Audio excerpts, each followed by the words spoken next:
Hi, hello. Good evening, everyone. Thank you all for joining us again today. I'd like to start by introducing you to our amazing Azure developer community, Tamil Nadu chapter. So, we are a community of passionate developers and IT professionals who are keen on learning new things. So, the we need to go to the previous item first, right? Okay. So our mission here as a community is to foster a supportive environment for all our members to stay up to date with the new Azure developments, AI, and other technological trends. So I hope the audience utilizes this particular session to learn about the container applications.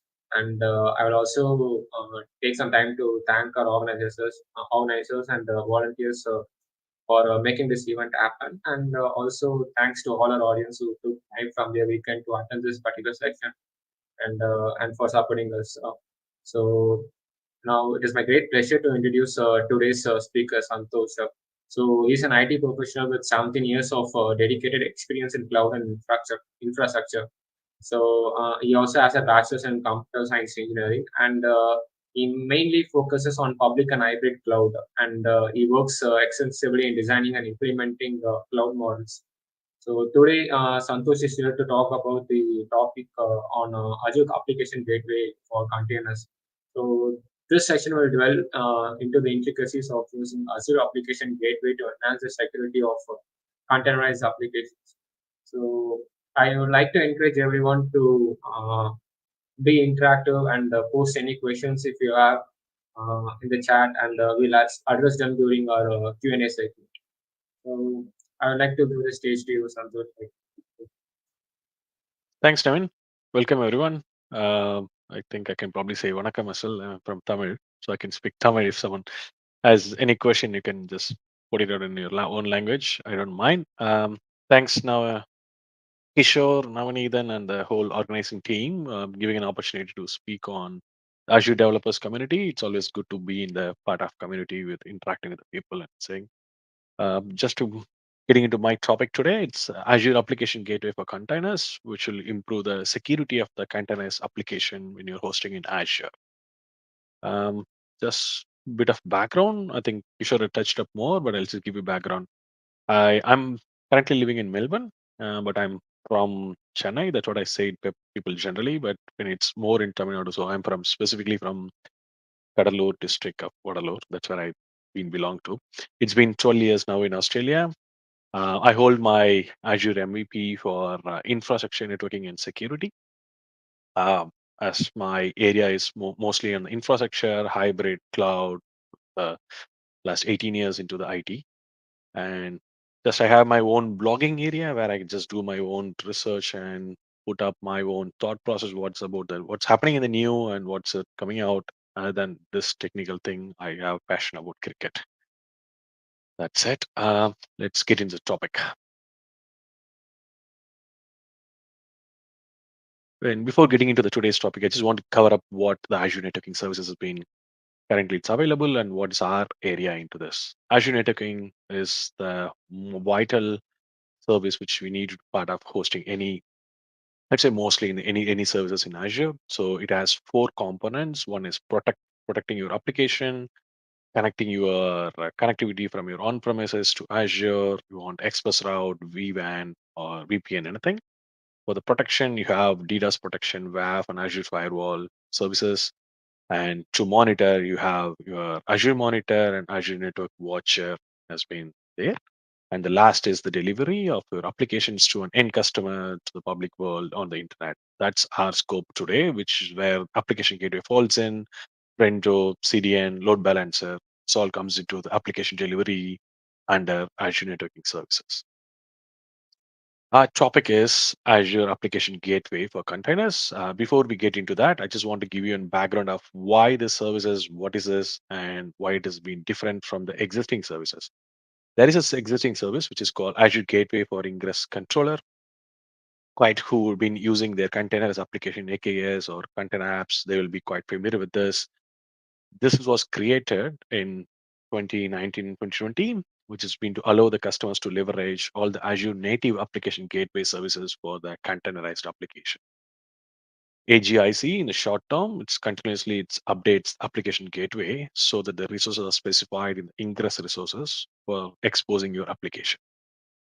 What happens in AGIC is the infrastructure, how this works in the components and architecture is you have a pod and you have your own namespace and Kubernetes APIs, and there is an AGIC component has been deployed as part of your Kubernetes resources, which will intend monitor your changes in your application. Like if you're scaling up or scaling down, all this been monitored and it will be applied back to application gateway via the ARM specific. So the app gateway has a separate component which needs to be monitoring all your changes, which is happening as part of Kubernetes. That's how AGIC works. So to keep this specific Kubernetes resources, updates, what's happening on the back end, this is via ARM. That's takes a little bit of timing in when you make any changes in application. Let's take an example. You have 5 pod in your application, and if you're scaling up by 2 pod based on your application consumption or any scheduled change, then what happens is the 2 pods comes up. The AGIC will see only 5 pod. There will be a slight delay, probably around 60 to 90 minutes to make sure the 2 pods are up and running. Then the app gateway will get an information saying that I have 2 more pods which can service my application. So that's a little drawback in AGIC, and that's where Azure has come up with a new service to how to get rid of this drawback which has been listed that has been affected customers. In current form, the AGIC monitors a subset of Kubernetes resources for changes and applies them back to the application gateway. This is one changes. And what happened in Kubernetes side is in 2018, uh, probably in 2018, where over the time Kubernetes has pushed their requirement for scaling the performance and introduced a successor of Ingress API. The Ingress API is where it's been widely used in Kubernetes earlier, or probably I'd say recently, and that has got changed. And there is a new API is got introduced. It's called Gateway API, which leads to the introduction of application gateway for containers. Because AGIC predominantly works in Ingress API, and it has, as I mentioned, it has 2 limitations. One is it supports only the Ingress API, and second thing is there is a quite time required when there is a change to be updated back into the application gateway. That leads to the successor of application gateway for the containers. Before we get into app gateway for containers, I just want to quickly run through the Ingress API and Gateway API in Kubernetes form and just give you what is the difference between Ingress and the Gateway API. The Ingress API provides a centralized way for managing your external access to the services running in the Kubernetes cluster with HTTP and HTTPS uh, layer 7 layer. That's it. It doesn't support anything beyond HTTP and HTTPS layer 7 like other protocols like RPC or something.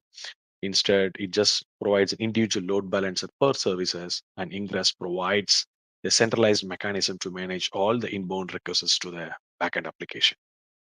The Ingress resource defines routing rules that govern how the external requests get directed to the Kubernetes service. The rules can include like host name, path direction, TLS, and termination with all these things comes in picture. Many organizations with the capabilities of developing the traditional layer 7 proxy software supply their own ingress controller implementation, leveraging their expertise to translate the ingress resources into the proxy server configuration tailored for the Kubernetes ecosystem. So what happens here is Ingress is perfectly works fine, no issues, anything at all. It just works with Ingress with all the routing requests have. But what happened is it leads to a lot of additional third-party systems like to have a HTTP header-based routing. If you want to do a HTTP header-based routing and path-based routing, it's not supported in Ingress. So the Kubernetes API is an open project platform team which has come up with a new gateway. It's called Gateway API. What does it provides is it's an extension of Ingress. Gateway API is an official Kubernetes project which has been used for your layer 7 and layer 4 routing in Kubernetes. This represents the next generation of the Kubernetes ingress, like load balancing, service mesh, From outside, it has been designed to generic and expressive and role oriented. These are the things which differentiates Gateway API from Ingress. So it provides uh, three separate persona. One is the infrastructure provider who is taking care of all your infrastructure as services. And if someone you have a platform operator or cluster operator, you can provide a specific role to them. So the RBAC comes into the picture with the Gateway API. In Ingress, it's just purely depends on one person. There is slightly lacks in the RBAC. And the last thing comes is application developer, where they can manage their own application with the application routing to be specifically with the path-based routing or anything you want to be very specific. They can just write their own rule. So you can divide this three personas based in the Gateway API. To solve the limitations around the Kubernetes Ingress API, the Gateway API has been created, and that's an evaluation of standard to unify the capabilities across the different Ingress controller. Gateway API supports layer 4, layer 7 protocols like TCP, UDP, HTTP, GPRC, and HTTPS, which has been wider than Ingress. It expands its scope beyond just HTTP traffic, and Gateway API also introduces a new controller objects like gateway class and the gateway and the TLS route or any other application routing.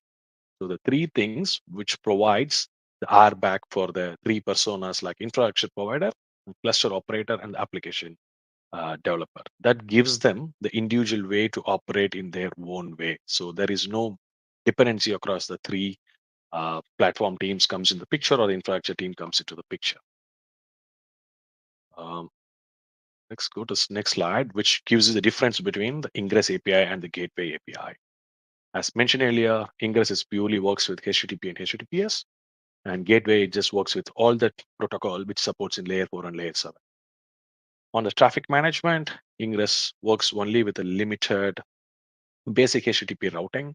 And if anything, you want to go beyond that, you have to get some third-party vendor extension to be used. In Gateway API, it comes with the built-in with HTTP routing, path-based routing, or header-based routing. It works with everything. And the next important thing with which Ingress misses is the namespace. Say, for example, you have Ingress defined in one namespace that can't be used across your different namespace in Kubernetes. Gateway API takes that limitation. You can go across namespaces. Like the namespaces is just like you are grouping your resources in the Kubernetes. And as I mentioned earlier, the role-based or the role-oriented access, it's not supported in Ingress, and Gateway API supports that pretty much from the built-in method.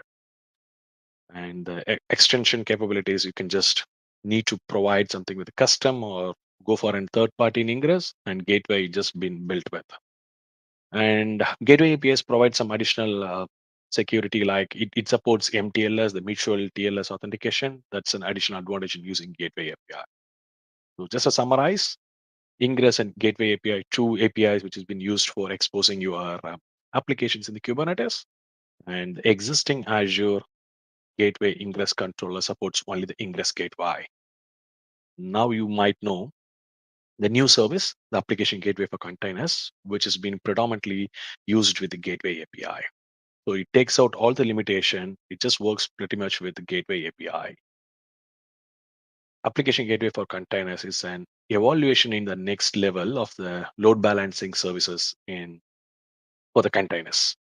The gateway for the application gateway for containers represents significant upgrade from the earlier version that can be used across your powerful applications in AKS, or any application is being containerized, and that can be provided with your load balancing stuff, and you can just provide you the security more in that.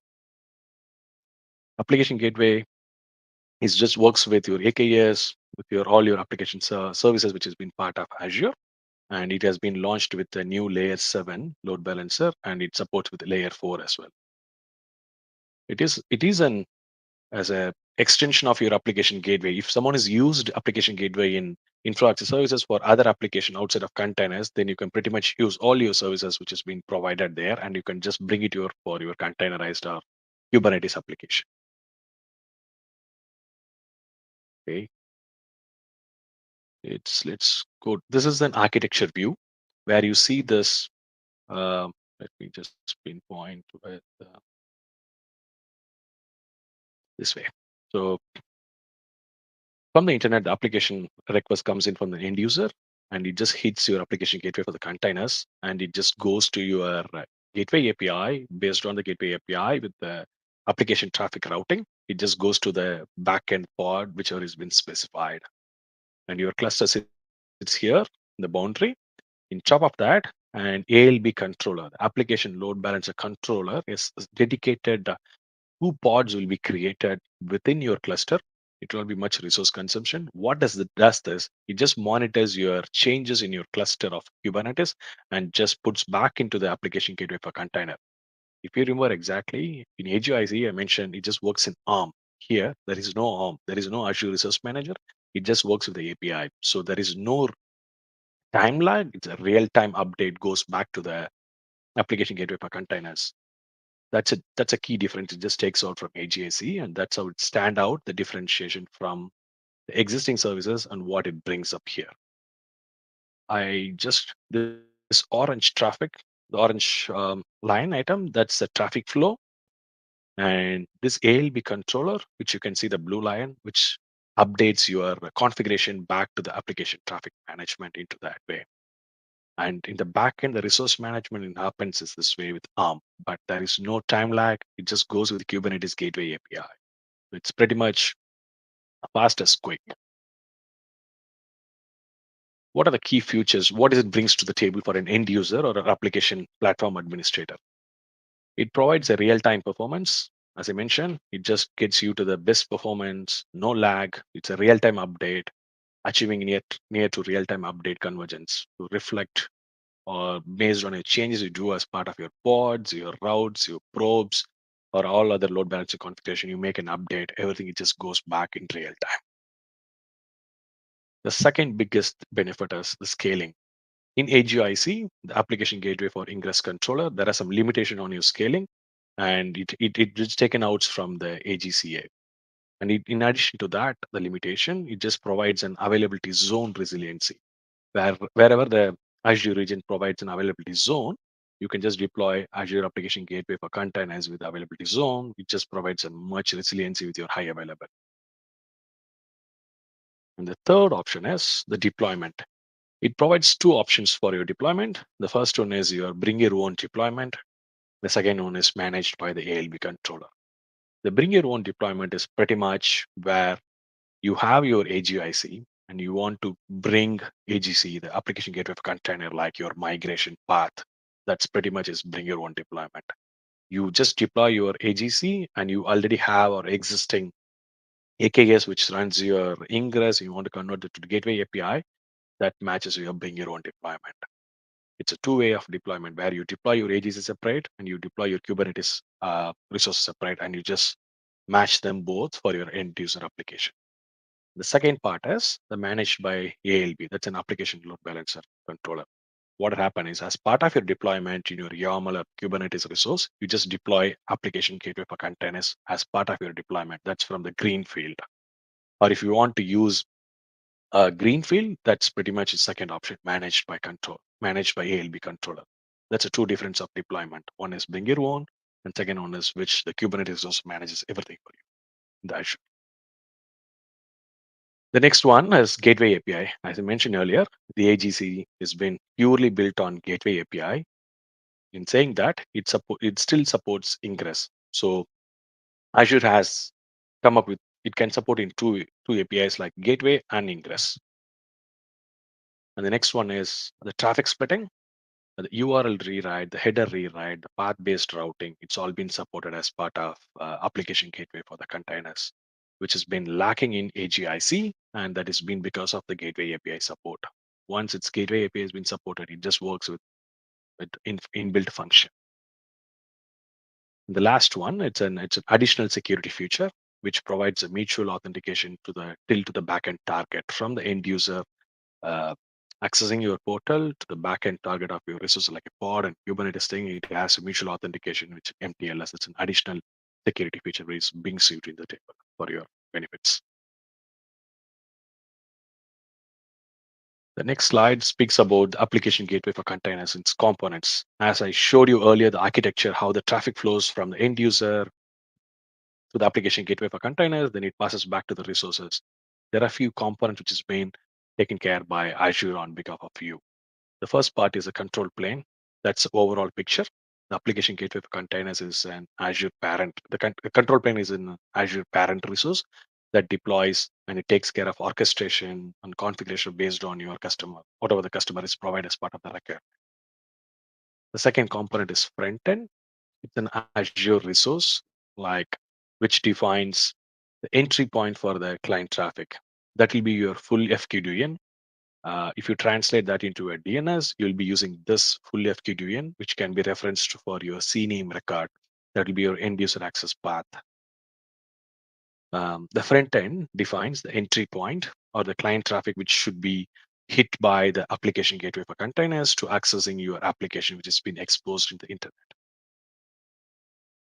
which provides an FQDN, which will be your public ingress or the gateway endpoint, which will be receiving the public traffic and it routed back to the proxies to the backend target resource based on the Kubernetes cluster resources. It will be selected based on your HTTP route, which has been defined as part of your configuration. Um, Currently, it works with multiple front point, where with single AGC, you can have multiple front ends. You can have multiple FQDN. If you have your ingress route to traffic based on your application, you can just define with multiple things. The multiple host name and routes can be defined in a gateway or an ingress resource to eliminate the need for numerous front end resources. That's an additional option for you. The next one is associations. Association component defines the connection from your virtual network to a mapping of the AGC, the application gateway for container. So there really a direct relationship, one-to-one relationship between your VNet or the underneath is subnet to AGC. During a creation of an association, the underlying data plane is provisioned and connected to a subnet, which has been defined within the VNet subnet. And the requirement for the subnet is it has to be slash 24 uh, slash 24 IP address CDR, which means it assumes the minimum of 256 available IP address in the subnet, and that subnet is required for new deployment, assuming the subnet has not been provisioned or not been used earlier or for any other resources. It has to be a dedicated subnet for AGC. What happens in this subnet is a set of managed proxies, which will be taken care by Azure in the backend, which will be used for routing your traffic directly to the set of pods, which has been part of your AKS cluster resources, which will be used for the same VNet to configure your application to redirect that's addressable to the proxies. So all the traffic comes in from the front end, which will go to the associations, which has that proxies for you, translate your route-based traffic into the backend pods. That's the three component. The last component is ALB controller. I think I mentioned this in the architecture diagram that ALB controller will be deployed as part of AKS resources and the Kubernetes resources. What happens is this orchestrates the configuration of your application gateway for containers, the Azure resources, and watches all the resources and the configuration which has been happening in the backend. And if any change is happening, it just updates the Kubernetes deployment and manages configuration and deployment for you. What happens is it has two pods specifically, which runs in ALB controller. I'll show you, I have a demo. I'll show you the two pods which has been deployed as part of your application gateway containers. The two pod, what happens is it's responsible for orchestrating the customer intent of the application gateway to a containers load balancing configuration. You just translate that. And other one is responsible for your monitoring your resource management, which has been with AKS. So three components. Control plane is overall picture. The front end is your FQDN, which gets your input, the traffic from the public internet, and hits back to the HTTP routing or the proxies behind. And association is where you have a direct relationship between the VNet and application gateway for the containers, where the minimum requirement is slash 24 that translates to 256 IP address. And the last one is ALB controller, which will be responsible for orchestrating the customer intent to the application gateway and responsible for management of your resources and updates back to the the control plane, what happens within your resources. Um, this slide will show you the components which we discussed in the previous slide, like end user accessing the application gateway front end, that's your FQDN, which can be translated into the CNAME in the DNS record. And all your user traffic will pass through the application gateway subnet. All your application gateway for the containers will be deployed here, and the proxies will translate the customer intent into the specific application workload based on the pods here. This is an AKS cluster, and I have my pods here. And you see, this is the ALB controller, the fourth component come to the picture, which translates and which is responsible for orchestrating overall the component. And it takes care of any changes which is happening within the AKS cluster and backs to the application gateway for container. It just takes out all your management thing. It just works out direct from your deployment. The next slide just showing the difference between two services which is currently in use, and application gateway for ingress controller is the first one, and application gateway for container is the second one and the newest service, which has been currently in GA. I believe it's been announced in February. It's come out from public preview to the generally available. It can be used in production. It can be wisely used in across in all your locations or all your resources.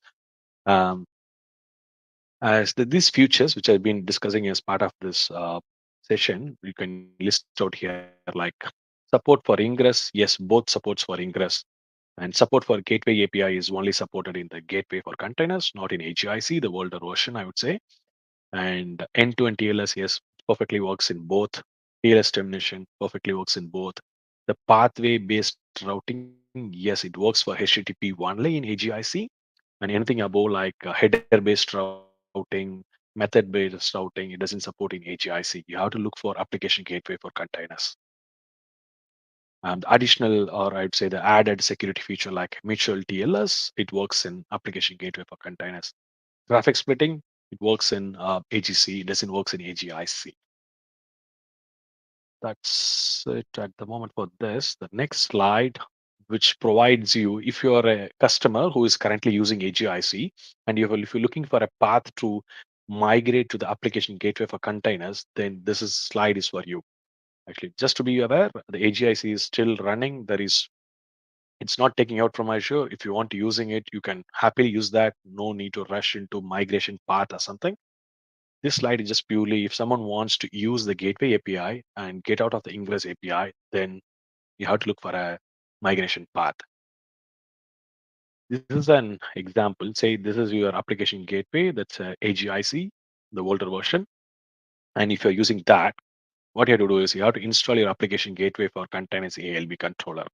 It can be two options. As I said, bring your own device option of deployment, which you'll be using your existing resources. You just deploy the application gateway for containers in the first step, and you have to translate your ingress application into the AGIC. If you just want to use ingress as ingress, then you don't need to change anything. It just translates and just points back there. And if you want to move from ingress to gateway, yes, then you have to make sure you create this new gateway API and translate all your HTTP and path-based routing or application-based HTTP routing translated into the gateway API and puts back into the AGC. And then third step is just make sure you do a proper testing before you move out of your AGIC to AGC. And the last step is you have to redirect your traffic from AGC to AGIC to application gateway for containers. Like, as I mentioned, the front end component will give you the FQDN. You have to change it into DNS to point back to the new FQDN, which can takes back to the AGC of application gateway for containers. So this is a migration path. I'm just repeating, guys. There is no urge to move this way, but if your intent to go into the gateway API usage and recommendation, then this will be your target state. I have a quick demo, probably in the next slide.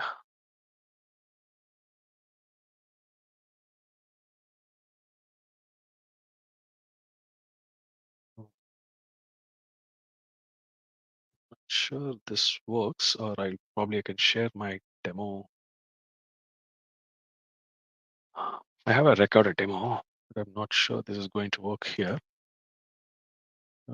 One second, I quickly get my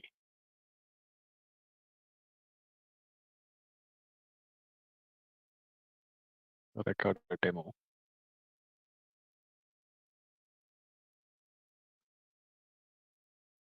Sorry, guys, give me 1 minute.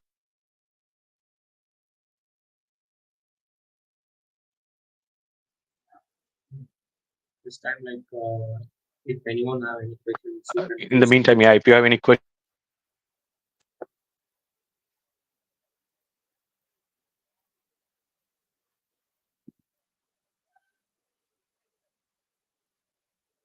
yep, I got it. Mm, Just bringing this into the new screen.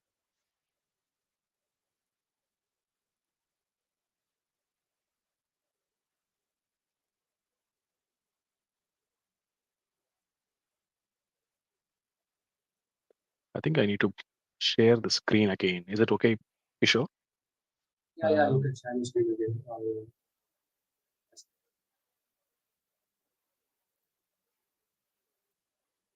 Yeah, into this.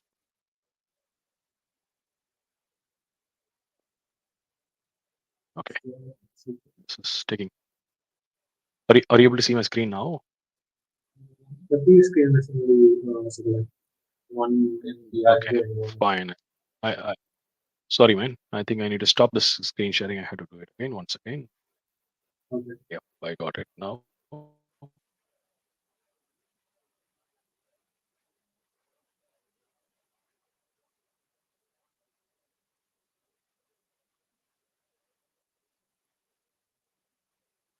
Yep. Are you able to see now? Yeah, I think that works. So what I have done is I have recorded my session today just to make sure my demo gods are making sure.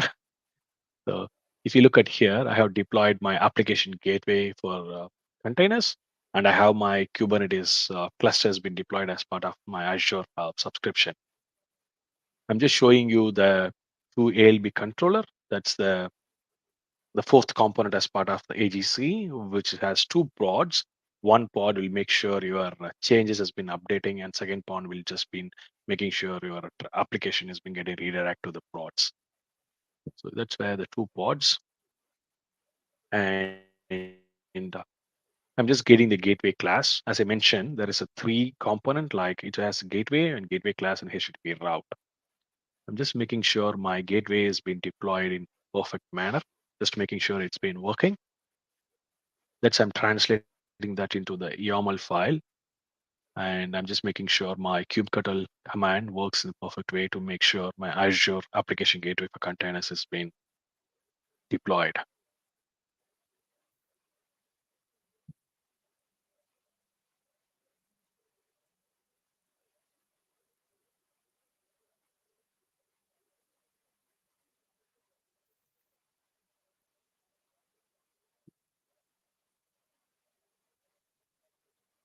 Yep.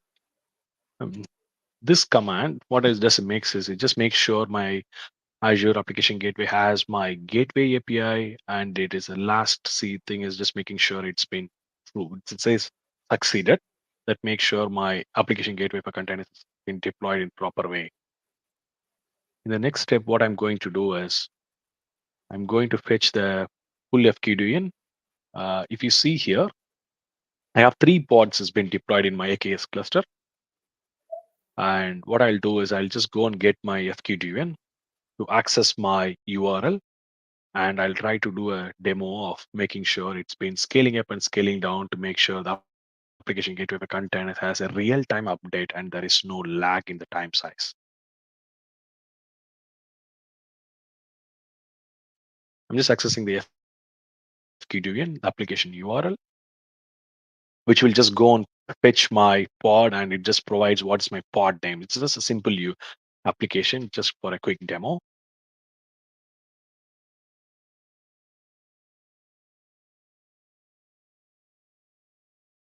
You see that it just says hello from the specific pod, and that pod is the first pod in my pod list. It's just an application load balancing mechanism. If you hit the multiple time, it just goes and picks the healthy pod in the backend. In my next thing, what I'll do is I'll just go and update the pods, like scaling up from 3 pods to 5. Then what happens is the pod numbers has been increasing, and application gateway for containers will just still go and get my the new pod, and there is no lag in the time frame. It will be very real time update.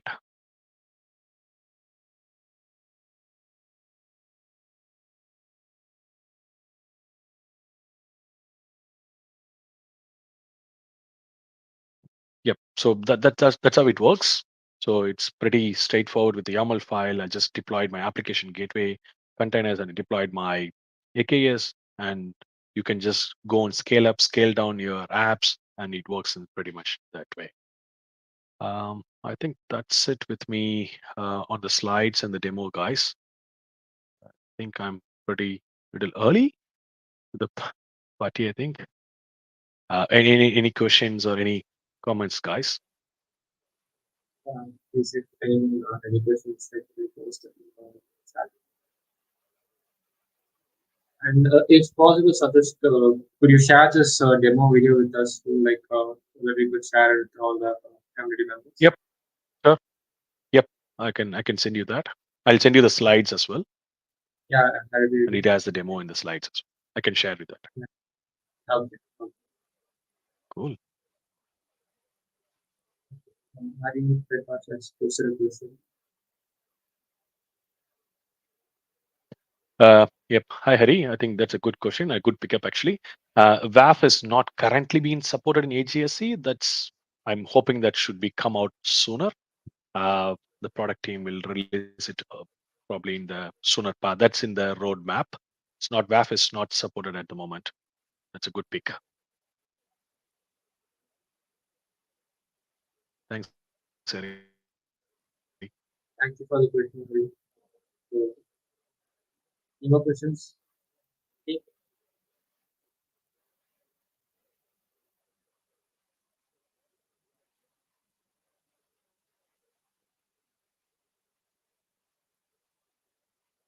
Now another question from Hari. Currently, the AGSC does not support. Uh, See, yes, I think that's one of their roadmap which has been discussed. I think it'll be sooner. It will be released because we have been raised because WAF is one of the best solution in Azure, which protects your all your application DDoS attack and all your cross connects things and SQL injection, everything. It just goes out of the way. Yep, it is in roadmap. It will be sooner. It will be released.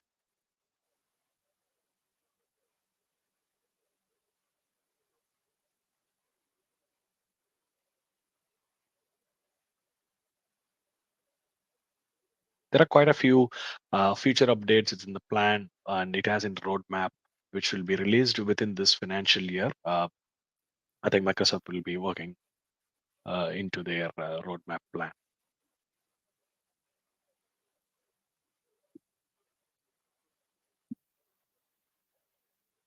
What is that question? Get the version is the migration is only benefit for the sync between.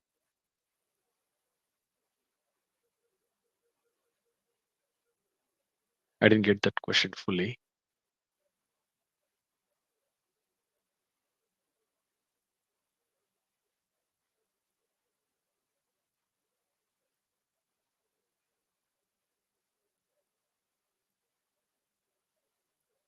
Good question. Thank I'm you. not sure. I think I'm not sure if you're speaking about the migration path which I showed in the slide. That is only if someone in using AGIC and they want to move to the new service of application gateway for containers. Yes, that's a method for them to move into the AGC and using the latest service. And even if there is no urge or nothing to use on your gateway API or AGC, then there is no need of migration. You can still continue. The service is still available to you. There is no change in AGIC. Just to be clarified on that, because sometimes people will just get confused. Okay, there is a new service coming in, something goes out. No, it's not about it. It's just mainly because of the gateway API introduction into the Kubernetes world. Azure has to bring up something like application gateway for containers, which should support the gateway API for the customers to be used.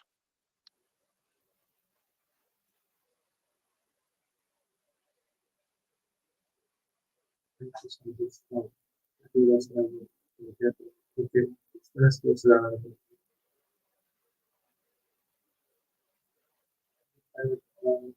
setting available for monitoring. Oh yes, there is Azure Monitor has been fully supported, and it just gets all your diagnostic data and Azure Monitor data, which will be used for you to do a troubleshooting method as normal with any Azure services. Azure Monitor has been pretty much it's been used, and it collects all your diagnostic data.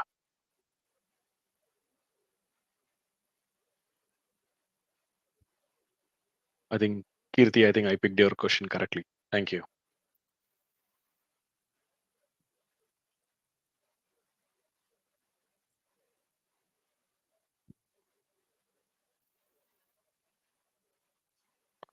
Hari, that's a good question. I would say pretty much yes to your question. Yes, we would recommend going to the Gateway API because Ingress has a lot of limitation, as I mentioned in the slides, right? It has its own limitation, but it is works perfectly fine.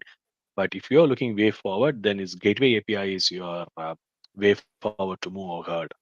And it just supports a lot of things taking out from Ingress, like it just supports the HTTPS and HTTP rather than Ingress supports that. And it just provides you the additional security feature like MTLS. And in addition, my favorite thing out of Gateway API is it supports the airbag within the three persona I mentioned earlier, where your infra team will just takes care of deploying the gateway in the high level, and your platform team can just monitor their gateway class and HTTP route will be just for your platform team or your application team just defines that. So it just takes out from the decentralized, sorry, from centralized to decentralized, where you just give your access to your end user and your application platform team and your application and the platform team, so that you just have your decentralized method. That's pretty much move forward in your future. Yes, Gateway API is the best.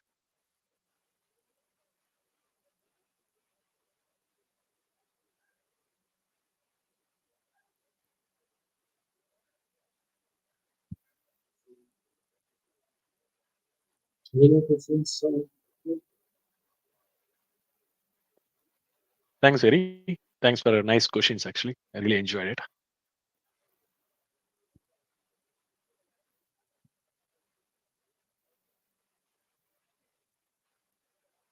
There are no more questions. I think you can go on. Okay. Uh, Thank you so much, Santhosh, for this wonderful session. Like people are really engaged and they're asking these many questions. It's good for that, and it was really helpful for us to understand about the gateway application gateway. And yeah, thank you for spending time and putting on all your efforts to take the session for all our Thanks, Kishore. community. Pleasure. And yeah, and for Okay, everyone, pleasure is mine. Thank you for getting me into the session. It was great. yeah. And everyone, you could connect with Santosh using his LinkedIn handle, and we have his LinkedIn handle in the description as well. And for more such events, you could follow Azure Developer Community Tamil Nadu chapter in Meetup, LinkedIn, and also we are available in Twitter. And yeah, and this video link would be available soon after this live ends. You could also share it with your friends and community. So, thank you, Santosh, and thank you, everyone. And, yeah, Thanks, guys. Have a nice day. bye. Cheers. See you Catch you. again. Bye.